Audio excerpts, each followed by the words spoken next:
Hello and welcome to the legend of Highway 64. Tonight I will tell you a story based on events so unique, I had a hard time believing it myself. One cold night in November 1998, a man named Ray Hoskins was driving along a Highway 72, coming out of Texas, entering the Oklahoma state line.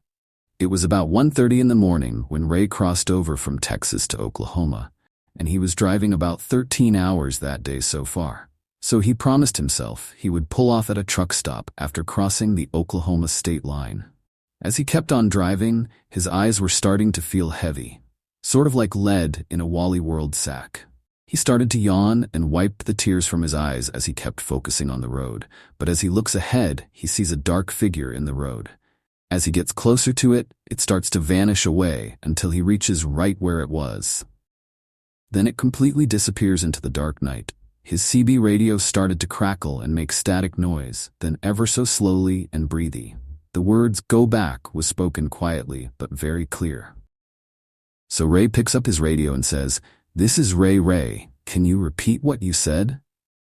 The radio went dead silent, so he puts it back on the radio and starts to wonder what is going on. He tries to think nothing of it, but deep down he knew something was off. He passes a highway sign that says Highway 64, and he had an exit to go off of in 17 miles before his truck stop. 15 miles of Highway 64 would be the worst miles of his career, but he had yet to find out. As he was driving, he notices two bright lights behind him coming up fast on his tail.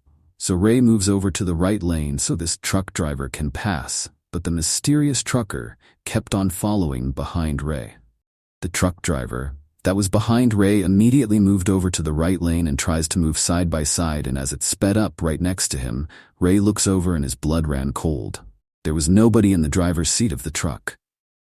Then the CB radio crackles again, and the words "get off the road" in a deep, quiet voice.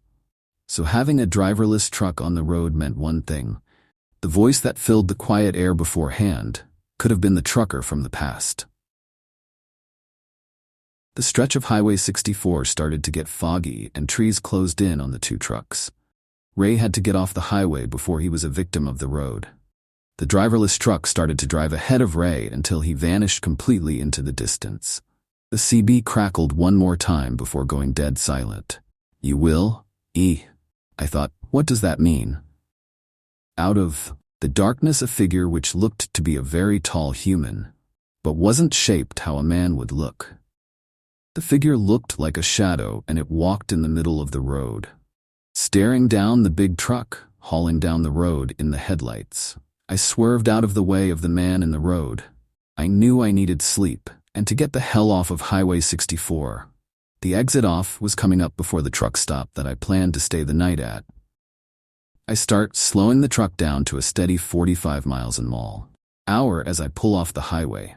I come to a stop at the stop sign and turned right as the truck stop was a quarter of a mile off the highway. I cruised down the two-lane road until I pulled into the truck stop parking lot. I park the truck and shut it down, and I lock the doors and walk inside the restaurant. The clock was 2:27 a.m. As I walk in the door, everyone looked at me as if I saw a ghost, and I heard chatter in one corner of the room talking about the ghost of Highway 64. I ordered some nice hot pancakes and sausage and a cup of coffee, and as I waited for my food to arrive, I asked some of the fellow truck drivers about this ghost. What I learned sent shivers down my spine. The truck and the figure in the road was a spirit of an old trucker that died years ago on that stretch of road. My food finally arrived steaming hot, and as I eat my food I look outside and saw the dark figure staring in at me. I blink my eyes and wipe them, and look back, and the figure was gone. I looked around the restaurant, and everyone was minding their own business. I finished my food and paid the cashier and walked out to my truck. I went to grab my keys and unlock the door before sleeping. I heard the sound of boots clomping on the concrete, and I spun my head around, and nothing was there. I got a cold shiver again down my back and realized the ghost of Highway 64 was watching me from a distance. I laid in my bed inside the truck, but I couldn't sleep, thinking about that ghost being outside. I checked outside one last night, and nothing was there. I knew the trucker that died years before haunted the road and the truckers that made their way on it. I made it out alive, and if I wasn't more careful, I would have ended up like that trucker that died. Be very careful on Highway 64 and don't stop for the figure or the driverless truck. If you stop, it will be your last stop or your last drive ever.